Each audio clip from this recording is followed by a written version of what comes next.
This is the Ruger American Ranch Rifle, chambered in 5.56, and it's almost a scout rifle, but not quite. Let's talk about why. But first, let's talk about the people that enjoy my content so much and trust me that I'll be responsible. They gave me a code to give you guys. Hot Munitions. They provide almost all of the ammo for the channel. Infinity Targets, there's an Infinity Target right behind you, but I'm not going to turn the camera around. You'll just have to trust me. And Matthews Fabrication. We actually have one of their cheek risers on this Ruger American Ranch Rifle right now. Wouldn't shoot it without it. Go get one. Use code NANNERS for all those for certain percentages off. Now, let's first define a scout rifle so we can figure out why this is not one. A scout rifle was an idea that was pioneered by Jeff Cooper in the 70s. Long story short, it's a general purpose rifle before it became a buzzword. It's a bolt action that can do anything from hunting animals to hunting people. It weighs no more than 7.5 pounds, fully loaded, that's with optic and ammo. It has a low power optic that has a long eye relief so it can be mounted in front of the action, more up toward this area. It needs to have backup irons, and it needs to be at least a 308 that can shoot out to 200 at 4 MOA. Now that I've established all of Jeff Cooper's rules for what a scout rifle would be, let's break all those rules and call this a scout rifle.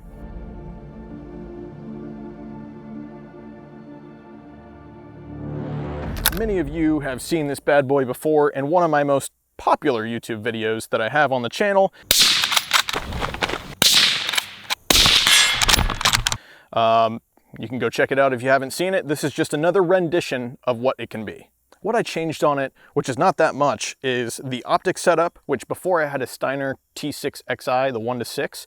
Now I have an EOTech XPS 2-1, which is the single red dot, like any other red dot, but except it's a holographic. And obviously the magnifier. This is a G43, I believe. The shorter one at 3X, that one. And also I'm running it without a suppressor to save on weight.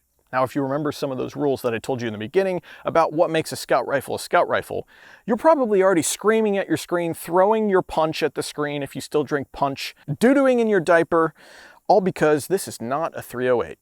That's right, this is a 5.56 by 45 chambered rifle. So this can't be called a scout rifle. The reason that it needs to be chambered in 308 to be considered as a scout rifle, it needs to have enough energy to take down whatever you want to take down at a certain amount of yards, and be able to hunt big game with it. Big game includes people. But we do know that the 5.56 has probably the highest body count in modern times. The 5.56 is what all of our soldiers are using. Well, not all, but most of the soldiers are using out there doing the Lord's work for Uncle Sam, because they love doing stuff for the government. That's besides the point. Anyways, 5.56, you'd think it'd be light, at least lighter than a 308. That's not true.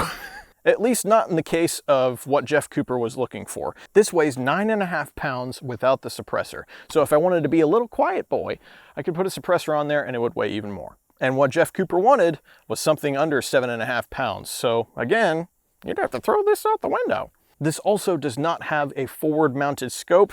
I mean, I guess it's on top of the action and maybe like a millimeter in front of the action, but I don't think that really counts as what Jeff Cooper wanted. So again, that's another knock of this not being a scout rifle, but I'm still gonna call it a scout rifle. And for backup irons, as you can see, there are none.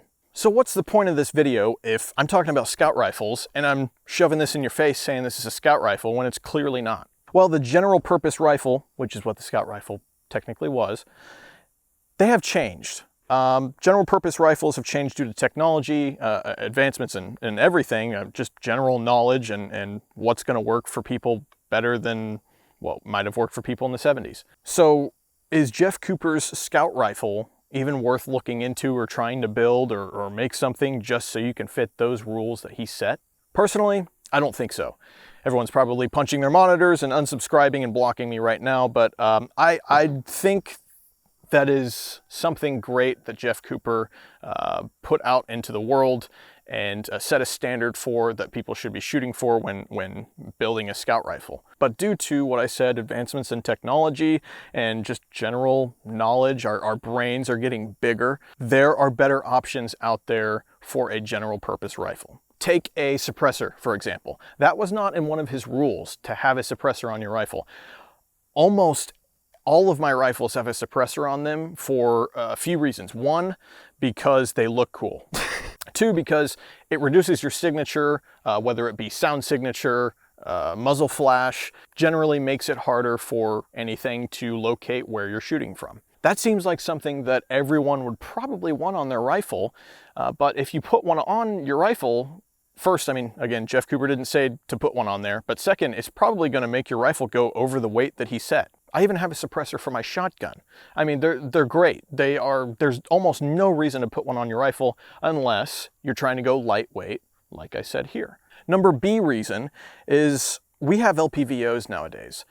They do not have a whole lot of eye relief, at least to be able to mount it forward of the action like Jeff Cooper may have wanted, but it gives you a lot more range. I mean, we have 1 to 6, 1 to 8, hell, even 1 to 10s. Those are way better than just a fixed magnification that you would put on the front of your rifle and just so you can have a longer eye relief. The weight on those LPVOs is generally much higher than just a fixed magnification scope because they have so much more glass in them, and we have higher quality glass nowadays. It's, I don't know, they're much better is what I'm saying.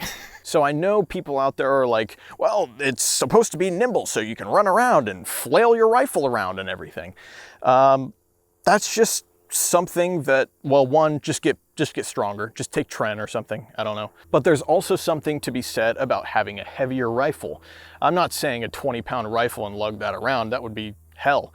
But there's a reason why in PRS matches, those guys are lugging around really heavy rifles because it allows them to get faster follow-up shots.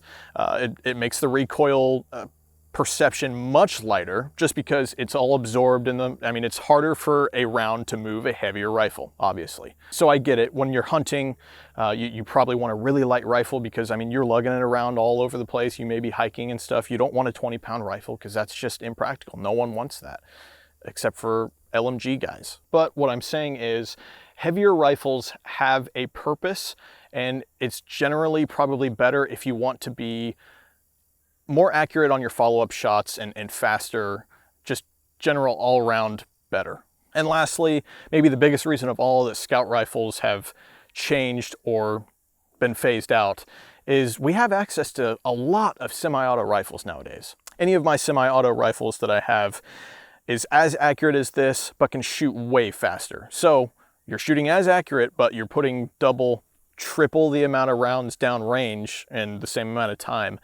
I mean, that's kind of hard to argue with. The AR platform is one of the most versatile platforms on the planet for you to be able to change into whatever you want. You can have it down to 6 inches, you can have it all the way up to 20 inches.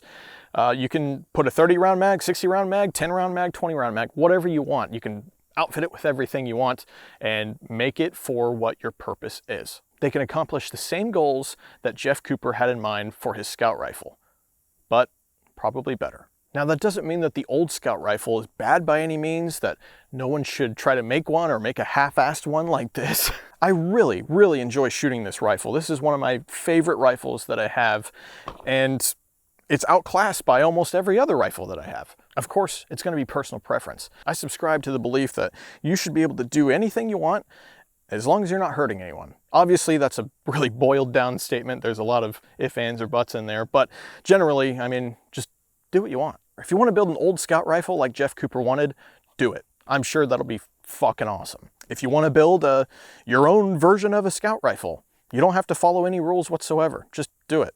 I'm not a lawyer or telling you to break any laws. This is for legal purposes right here that I'm saying this statement. But you get my point. Do what you want. As always, I'll see you on the other side.